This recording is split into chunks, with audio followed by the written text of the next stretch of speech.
C'est déjà difficile d'imaginer qu'on puisse être arnaqué par un membre de sa propre famille, mais quand ça se produit, c'est encore plus dur de le dénoncer.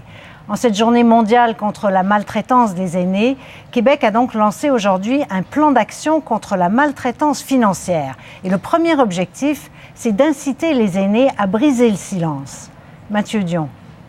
Est-ce que vous en avez parlé à un superviseur de l'établissement dans lequel vous vivez? Ça commence par un coup de téléphone à cette coopérative d'économie familiale. Une personne aînée vit une détresse financière, quelqu'un profite d'elle, mais il y a un tabou à en parler.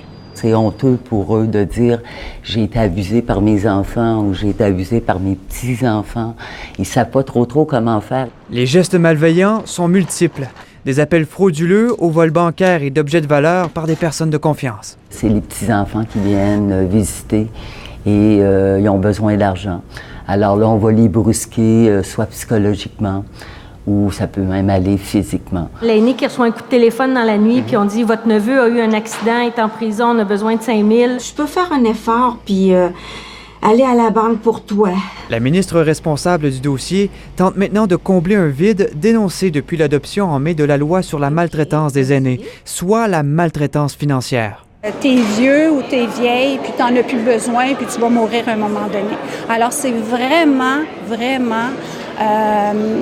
violer les droits aussi de l'aîné.